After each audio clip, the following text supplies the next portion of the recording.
Hi there, this is Steve here again. I just want to follow up on my last video where I said that language learning is a subconscious process. And if that is the case, then we have to let the language come to us. And I think far too often in language learning, either the teacher wants to force us to learn something, or we try to force ourselves to learn something. And of course, it doesn't happen that way. And I want to use a couple of recent examples. I had my discussion this morning with my one of my Romanian tutors. And of course, I look forward to these discussions because I spend so much time listening and reading that when I get a live native speaker, I want to speak. I want to try to use what I've learned. And with my two other tutors, we have very pleasant discussions. But with this fellow, I have to keep on trying to keep him on track to do it my way. So we start speaking, and I say three words. No, stop. And in English, no, this is not correct. You must do this, that. And I say, never mind. I just want to talk now. The system at Link is that you can write all my mistakes, phrases, in a report, which you'll send to me, and I will study them. But we just want to talk. Okay. So we continue talking. One more sentence, he stops me again. It's pronounced wrong. This is wrong. It should be that. This went like 3 or 4 times. And finally I got mad. I said, is it so difficult for you to understand? I don't want you to correct me. I won't remember your corrections. All it does is make me lose interest in the conversation.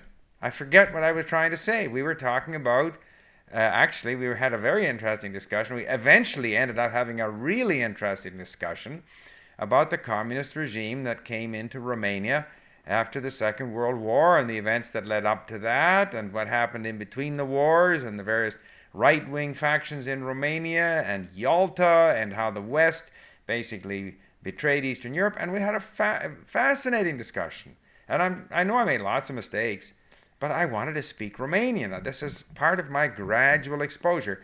He cannot force me to speak correctly. And all of his corrections are not going to make me speak correctly. They're just going to diminish my enjoyment in speaking, and they're going to make me speak less, and they're going to make me more inhibited. Why is he trying to force me to speak correctly before I am able to speak correctly? As I say, language learning is a subconscious process. I will speak incorrectly for a long, long time, and gradually I will learn to speak more correctly because I will notice myself a lot of the mistakes that I make. And of course, if I get his reports, I'll see there some of the mistakes that I make. And often we're conscious when we're speaking of the things that we kind of have trouble saying or that we're not sure about, is this right or wrong? And I think the real advantage of speaking is that we become more aware of these areas that we want to focus in on so that the next time we read or listen to something, we're kind of, again, trying to be attentive, at least I am, zooming in on these areas with the knowledge that with more and more exposure, gradually these things become more natural to me. And I've noticed just in the 2 weeks that I've been speaking, and of course continuing my listening and reading, I'm just able to say so much more now, and I'm able to understand so much more. So I'm conscious of the progress that I'm making, but it is very much a subconscious process. So that was one thing. Another example, so there's an example of where the teacher is trying to force you to be better than you can be. You're not going to be that good. You're going to make mistakes. Eventually, you'll get better, in my belief. Another person said to me, how do you learn idioms in a language? And I know that a lot of people are very intent on learning idioms and slang. So I thought about this and I said, you know what? Actually, I pay no attention to idioms when I'm learning a language. Because when I start into a language, everything is new to me. The words are new, the pronunciation is new, the word order, the way they say things. Like in Romanian, they have some of the strangest ways of expressing the future. Quite unlike, I shouldn't say strange, objectively strange to me. Quite unlike other Romance languages. So all of these things I have to get used to. It's a great big jigsaw puzzle with only a few pieces there. In the case of Romanian, more pieces than I had in Russian or Czech, because I bring with me all the vocabulary that I have from other Romance languages. But still, there are a lot of new pieces in this new language that I have to get used to. So, every so often my screen goes blank and I don't know what's going on. Anyway, so idioms. So I say to myself, I don't worry about idioms because there's so many other things that I have to learn first. Idioms are there. If there's an idiom that Google Translate doesn't translate for me, and I'm left with these 3 or 4 words in a phrase that doesn't make any sense to me, I just leave it. That's not the only thing I don't understand in the language.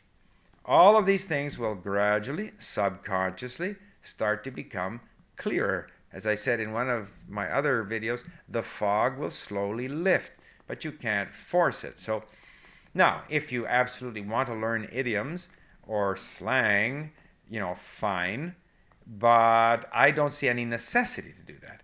And I don't think it creates a very good impression with a native speaker, because it's not expected that the non-native speaker use these idioms and slang.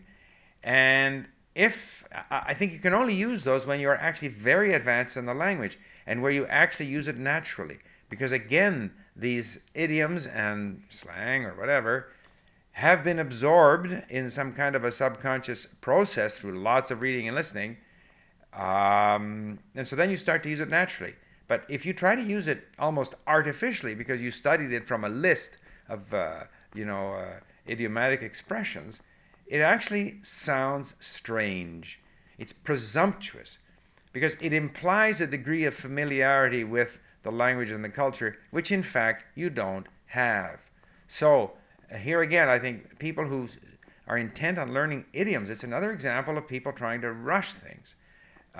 Let the language come to you. The moment will come in your studies where you will naturally start to use idioms. And much earlier than that, you'll start to understand them. Now, you can, of course, look at a list of idioms, just as I don't, but if you're terribly interested, look at them. But don't be disappointed if you don't remember them. I look at grammar rules from time to time. I think it vaguely helps me notice things in the language, but it seems amazing how quickly I forget the grammar rules that I looked at. But I kind of think it helps me be, more attentive. So we can do that, but not with the idea of trying to learn it, not with the idea of trying to force yourself to remember it. Because all of those conscious efforts, the conscious effort of the teacher to get you to say it correctly, the conscious effort to read the grammar rule or to study the list of idioms, all of those deliberate efforts to master the language, the basic building blocks and all of that stuff is largely a futile effort.